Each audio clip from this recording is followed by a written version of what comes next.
Number 404 सिर्फ एक hotel room नहीं बल्कि एक ऐसी जगह है जहां माना जाता है अगर कोई इंसान वहां पर एंटर कर जाए तो शायद ही कभी वो जिंदा लौट के आएगा। जी हाँ, मैं बात कर रहा हूँ नोएडा के एक होटल के बारे में जिसका नाम है ड्राइव इन 24 और इससे रिलेटेड बहुत ज़्यादा क्रीपी स्टोरीज इंटरनेट पे एग्जिस्ट करती है। बात 2011 की है। न्यू ईयर की वो रात थी जब सब लोग एंजॉय कर रहे थे न्यू ईयर और पार्टी मना रहे थे। और इस पार्टी हॉल के जस्ट सामने एक रूम था जिसका नंबर था 404। उस रूम से बहुत तेज चिल्लाने की आवाज़ आती है। सब लोग डर जाते हैं, म्यूजिक बंद किया जाता है और सब लोग भाग के उस रूम के गेट पर जाते हैं। गेट नॉक किया जाता है पर कोई रिस्पॉन्स नहीं मिलता है। दोबारा से मैनेजर उस रूम को नॉक करता है पर कोई रिस्पॉन्स ना मिलने के बाद मैनेजर स्टाफ मेंबर से एक डुप्लीकेट की मंगाता है और उस रूम को अनलॉक करता है। और नेक्स्ट मोमेंट पे जो चीज़ वो लोग देखते हैं वो एकदम अनएक्सपेक्टेड थी। एक लड़की की डेड बॉडी पंखे से लटकी हुई होती है जिसकी आंखों से लगातार खून निकल रहा था। ये देखकर सब लोग बहुत ज़्यादा डर जाते हैं और तभी पुलिस को कॉल किया जाता है। पुलिस वहाँ पे आती है और डेड बॉडी अपने साथ लेके चली जाती है। सब उस होटल से चेकआउट करने लगे थे।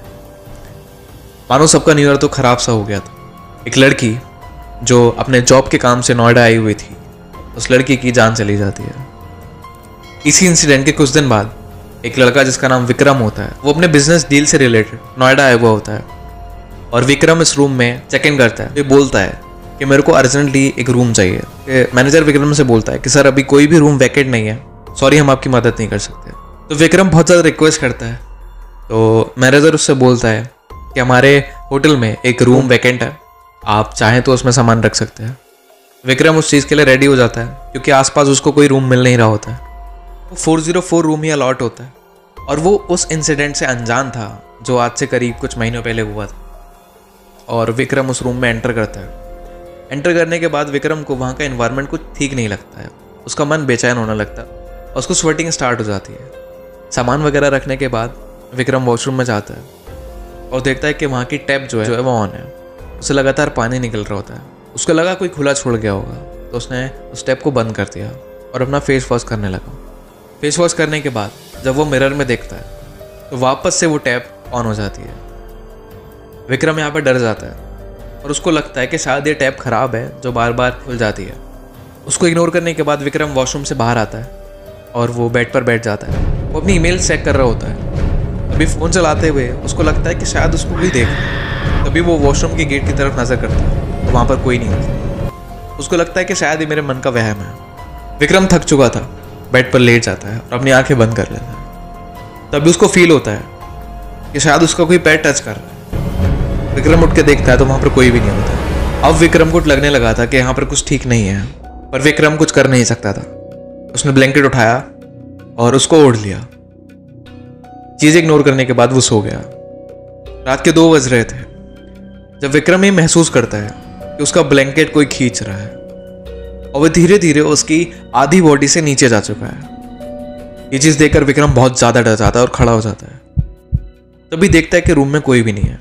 वो रूम की लाइट्स ऑन करता है और बालकनी में जाता है। थोड़ी देर बालकनी में खड़े होने के बाद वो ये महसूस करता है कि उसके कंधे पर किसी का हाथ रखा होता है। वो पीछे मुड़ता है पर वहां पर कोई भी नहीं होता है। अब विक्रम को बहुत बेचैनी हो रही थी, वो बहुत ज़्यादा डर चुका था। तो वो वॉशरूम जाता है, फेस वॉश करता है और ये डिसाइड करता है कि मैं अब इस रूम से निकलूंगा। पर अनएक्सपेक्टेडली उस वॉशरूम का गेट बंद हो जाता है। विक्रम की लाख कोशिशों के बाद भी उस वॉशरूम का गेट नहीं खुलता है और विक्रम चिल्ला रहा है पर उसकी मदद के लिए कोई भी नहीं है क्योंकि रात बहुत ज़्यादा हो चुकी है। उसका फ़ोन भी बाहर था और ये चीज़ देखने के बाद विक्रम एक एबनॉर्मल स्टेज में आ चुका होता है। तभी वो देखता है जो वॉशरूम का मिरर है उसमें उसको एक शैडो दिखाई दे रही है। जब विक्रम ये चीज़ देखता है तो वो शार से उस शीशे को तोड़ देता है और इतना ज़्यादा डर जाता है कि वहीं पे बैठ जाता है। बैठने के बाद उसको नहीं पता चलता कि कब उसकी आंख लग जाती है क्योंकि वो बहुत ज़्यादा थका हुआ था। और जब उसकी आंख खुलती है तो वो अपने रूम में होता है, अपने बेड पे। उसको लगता है कि शायद ये बुरा सपना था तो वो उठकर बैल्कनी में जाता है और एक गहरी सांस लेता है। उसके बाद वो रेडी होने के लिए वॉशरूम में जाता है और वहाँ पर देखता है कि वॉशरूम का शीशा टूटा हुआ है, वैसे ही जैसे उसने सपने में देखा था। ये चीज़ देखने के बाद विक्रम को पीछे से आवाज़ लगती है और वो टर्न करता है। तभी एक ब्लैक शैडो उसके पीछे खड़ी होती है। ये चीज़ देखने के बाद मोहन बहुत ज़ोर ज़ोर से चिल्लाता है और वहाँ से भागने का ट्राई करता है और वो रूम लॉक्ड होता है। बट फॉर्चुनेटली उस रूम के बाहर एक वेटर खड़ा था और उसके पास उस रूम की डुप्लीकेट की भी थी। तो वो जल्दी से उस की से उस रूम को अनलॉक कर देता है और देखता है कि विक्रम बेहोश ज़मीन पे पड़ा है। तुरंत ही एम्बुलेंस बुलाई जाती है और विक्रम को हॉस्पिटल लेके जाया जाता है। तो वो विक्रम के साथ जो हुआ वो पुलिस को बताता है और तब से लेके आज तक उस होटल के रूम नंबर 404 को हमेशा के लिए बंद कर दिया गया है। तो कहा यह जाता है कि इस रूम के हॉन्टेड बनने की कहानी तब से शुरू होती है जब इस होटल को बनवाया जा रहा था।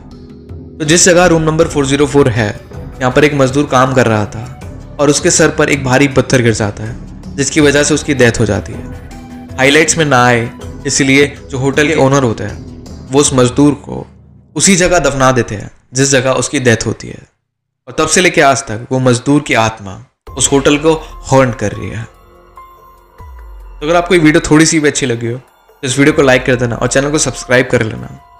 अगर आपकी कोई भी स्टोरी हो तो आप मुझे इंस्टाग्राम पर शेयर कर सकते हैं। मैं वीडियो को थ्रू उसको प्रेजेंट करने का ट्राई करूंगा। Thank you so much for watching this video.